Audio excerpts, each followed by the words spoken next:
안녕하세요. 이게 저기 뭐야 연사를 구하기 이게 힘들어 갖고요. 이게 이제 시간이 많으니까 한없이 떠들어요 제가. 보통 10분밖에 안 떠드는데. 그래가지고 이게 안 되겠더라고요. 그래가지고 제가 오늘 시계를 샀습니다.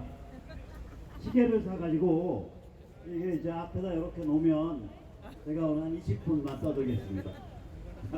그래야 타이트하게 관리가 되면서 그 다음에 또 재밌게 할 수 있을 것 같아요. 아, 제가 잠깐 신발을 좀 벗어볼까요? 네? 네, 무좀이 있어서 발가락 양말을 신어요.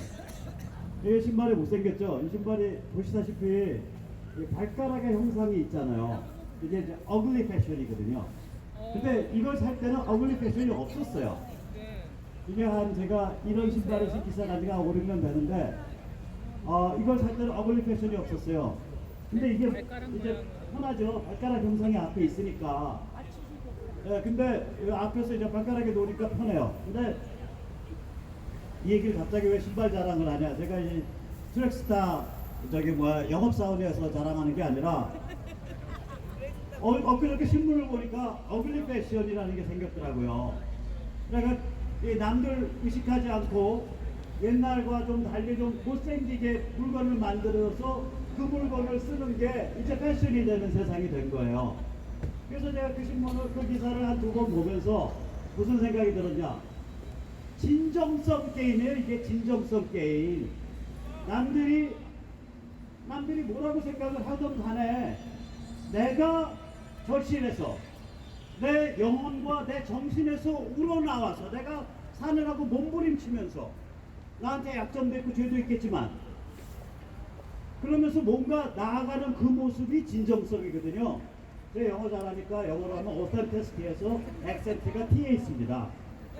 자, 그런데 왜 진정성 게임이 이제 된 건데 우리가 예를 들면은 우리가 여기 와서 진영이를 왜 지업하냐. 이게 정치 철새여서 진정성이 결여된 정치인 1호예요.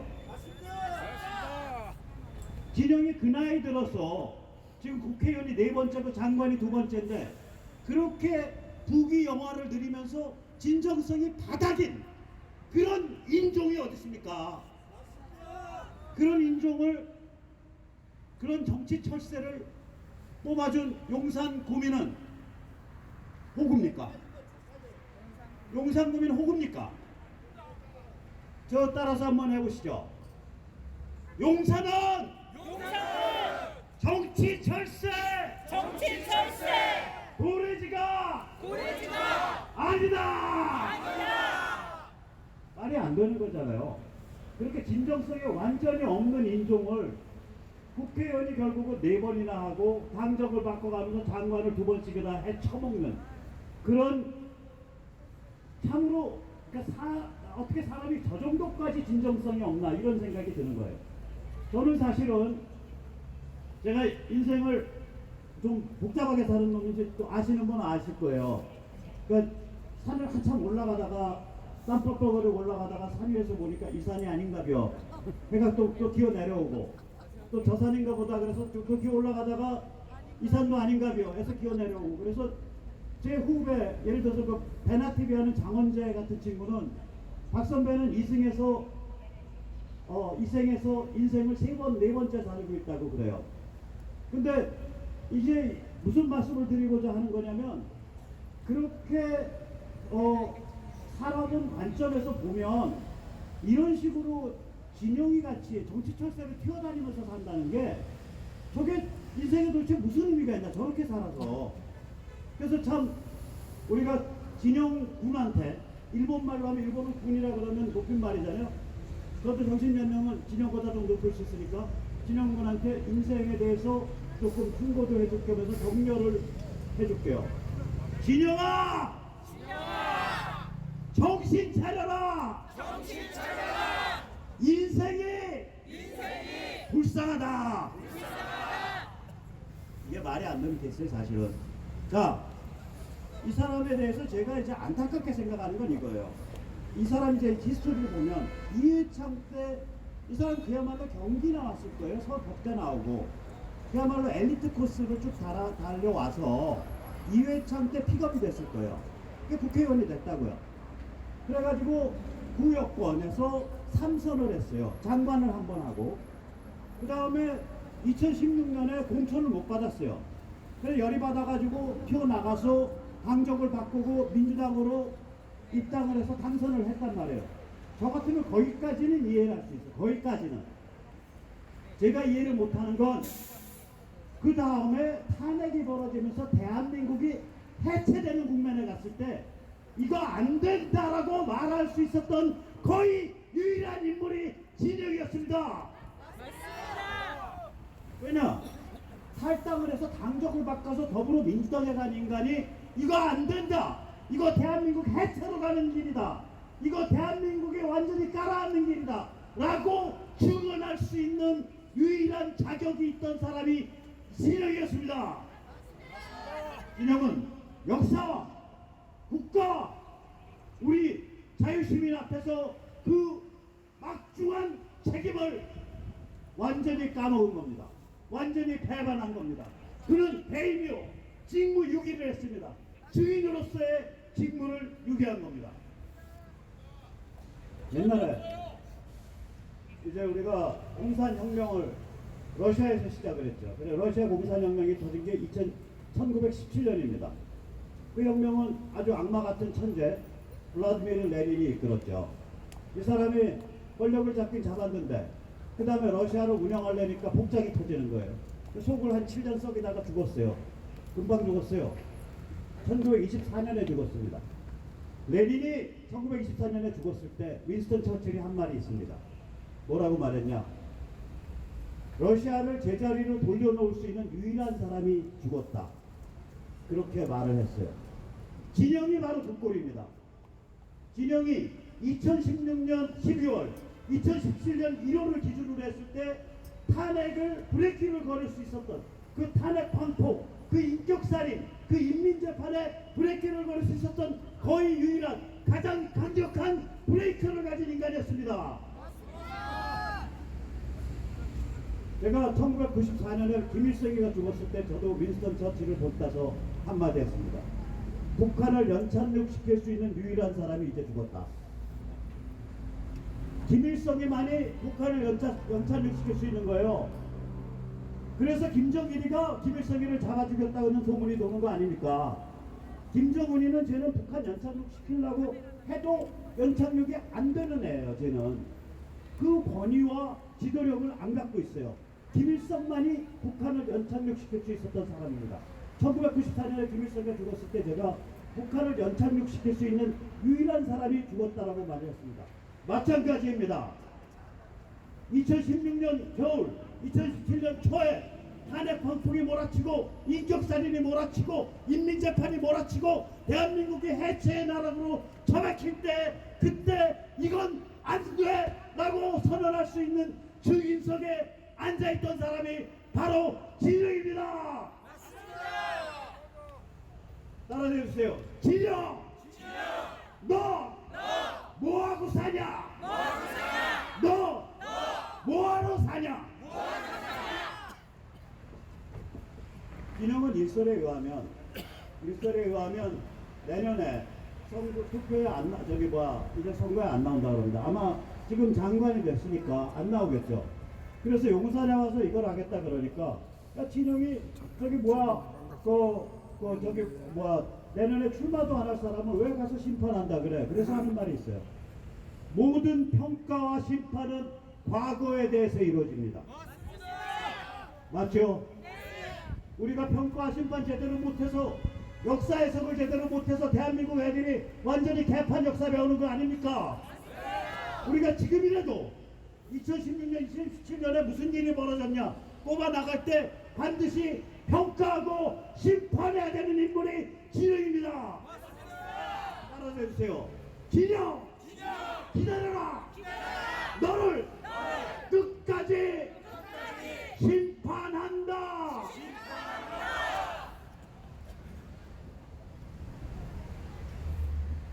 이 진정성이 결여되면 대판의 상황이 옵니다. 아시다시피 나경원 씨가 요새 뭐 좀 잘한다고 해서 사람들이 그래도 여기 자윤이 우파니 뭐 보수니 진영에서 그 정도 얼굴 반반하고 그 정도 말하는 사람이 어딨냐.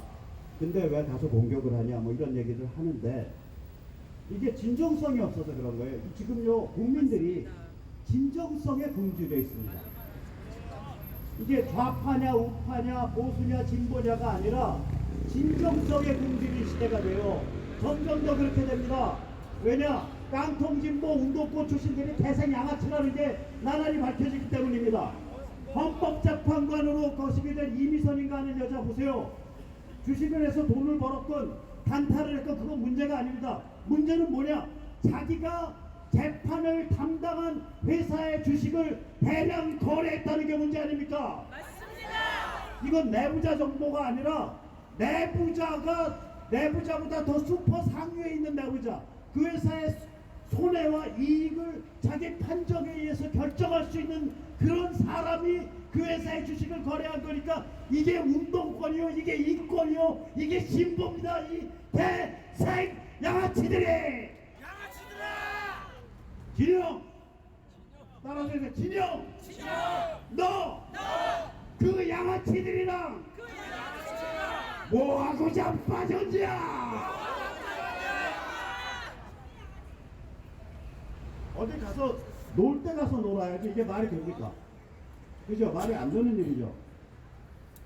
마찬가지로 나경원도 이게 이미선 헌법 모독을 얘기했지만 진정성이 없는 거예요. 헌법을 모독한 정도가 아니라 구역권이 헌법 파괴, 대한민국 해체에 앞장섰었잖아요.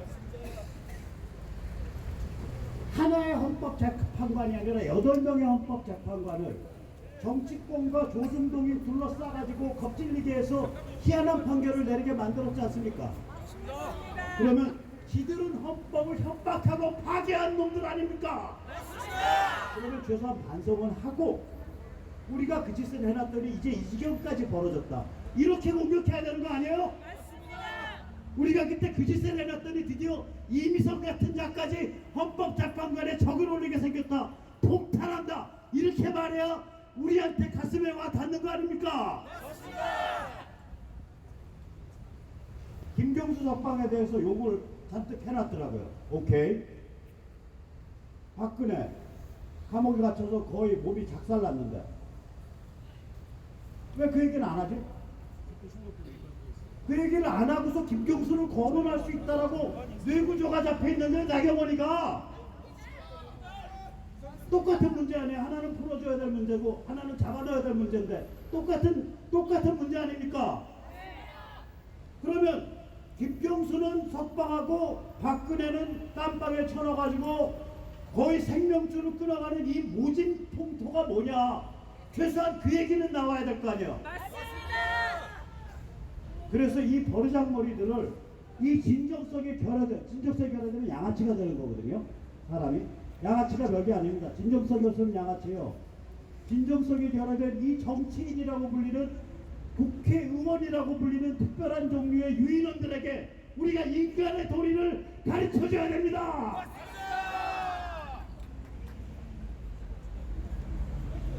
자, 그래서 차라리 우리가 이제 무슨 생각을 해보냐? 왜 우리가 이런 활동이 왜 중요하냐? 이게 사실은 굉장히 이상주의적인 활동입니다. 저보고 전번 집회 때 우리 오상종 대표가 박성현 창립준비위원장 출마 안 한다는 각서 바꾸서 이 운동하겠습니다. 뭐 그런 소리를 하는데 오 대표가 아직 절 몰라서 그래요. 제가 운동권 족보가 김문수 선배보다 한참 높습니다. 제가 서울대 운동권 제 선배가 없어요. 왜냐? 원래 거기 아주 킹카 족보에 속했는데 광주 사태 이후에 전부들 아닥하고 가만히 있는 모두여갖고 또 계속 싸우자고 주장을 했더니 저 하나만 떠 있더라고요.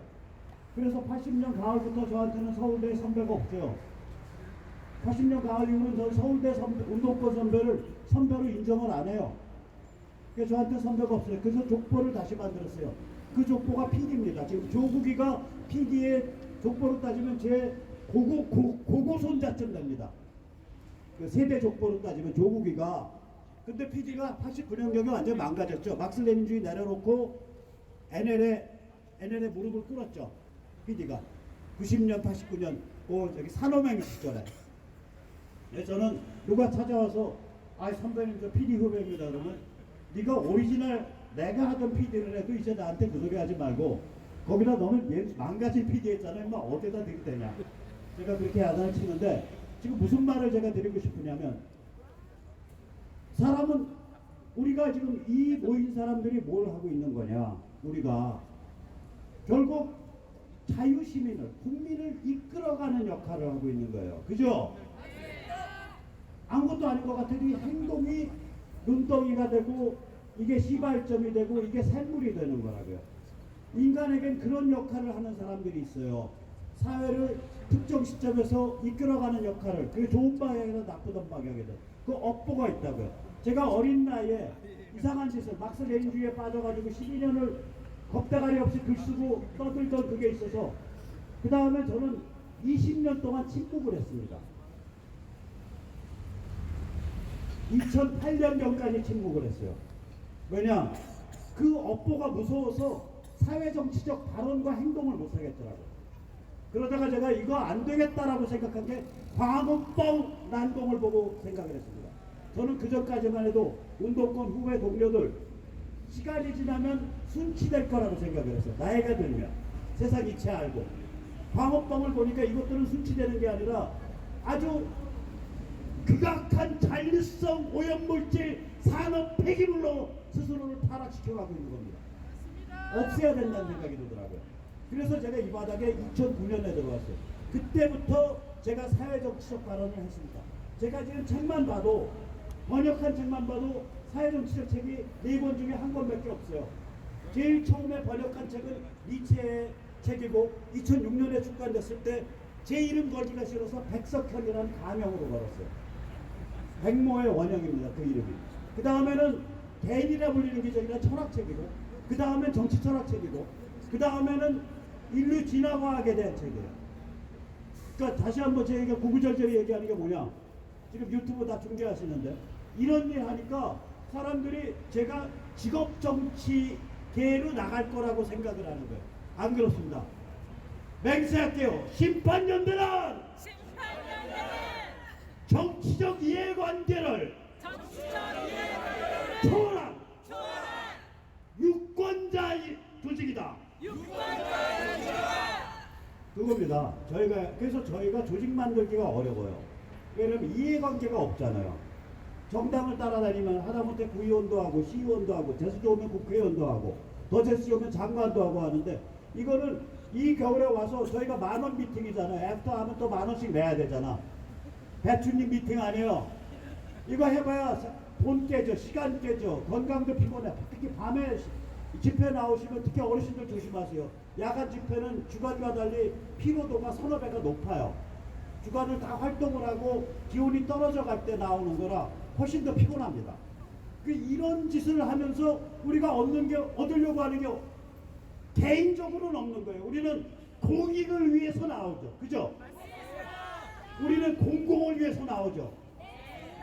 그래서 이 국회의원이라고 불리는 특별한 종족의 유인원들이 우리가 가지고 있는 공공에 대한 의식에 반만이라도 가질 것을 간절히 악망합니다.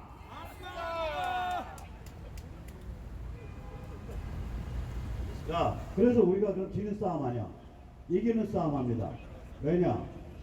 타이밍이 좋아서 그래요. 지금 우리의 타이밍은 뭐냐? 지금 한국은 과거와 미래가 정면 충돌하는 땅입니다.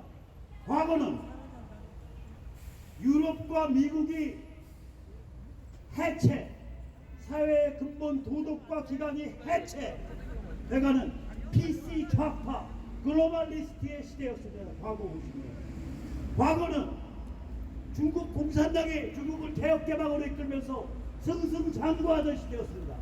과거는 분단과 김일성 영생교의 의지가 당연시되던 그러한 시대였습니다. 그러나 이미 우리 앞에 닥쳐있는 이미 우리 발밑을 파고들고 있는 미래는 첫째, 미국에서 위대한 보수혁명이 일어나고 있습니다. 둘째, 미국이 중국의 전체주의 반동 도발을 참다가 못해서 제압하겠다고 정식으로 덤벼들고 있습니다. 셋째, 북한의 핵과 미사일에 대한 도발 때문에 결국은 그것이 미군의 접수 평정 해방될 겁니다. 즉 우리가 살아왔던 과거의 세 개의 조건, 세 가지 조건과 전혀 다른 미래의 세 가지 조건이 눈앞에 닥쳐 있습니다. 그 세 개의 다른 힘이 과거와 미래가 정면 충돌하는 것이 바로 지구의 동아시아의 동부아시아의 한반도입니다. 맞죠? 맞습니다. 과거와 미래가 충돌하면 혁명적 변화가 일어납니다. 원래는 편안한 세상 같으면 과거와 미래는 지속돼야 됩니다. 그게 보수의 정신입니다. 과거와 미래 사이의 지속성에 대해서 생각하는 게 보수의 정신입니다. 그러나 이런 식으로 힘과 힘이 무려 세계 차원에 맞춰서 정면 충돌하고 있다면 과거와 미래 사이에 어마무시한 단층이 생길 수밖에 없습니다. 그래서 우리는 정치인, 국회의원이라 불리는 특별한 종족을 형성하고 있는 유인원들에게 권합니다. 야 이것들아! 정신 차려! 혁명이 온다! 혁명이 온다! 혁명은 과거와 미래가 정면 충돌하는 상황입니다. 충돌하지 않을래야 않을 수 없는 상황입니다. 과거는 미국과 서유럽의 해체, 과거는 중국 공산당의 눈부신 성공, 과거는 분단과 김일성 영생교의 존속에 의해서 특징지었습니다. 그러나 미래는 미국에서의 위대한 보수혁명, 두 번째 미국에 의한 중국 제압, 세 번째 미군에 의한 북한 접수 해방에 의해서 특징지어집니다. 우리가 50년 가까이 익숙해져 왔던 과거와는 완전히 다른 미래가 이미 일어나고 있습니다. 따라해 주세요. 미래는 이미 일어났다. 감사합니다.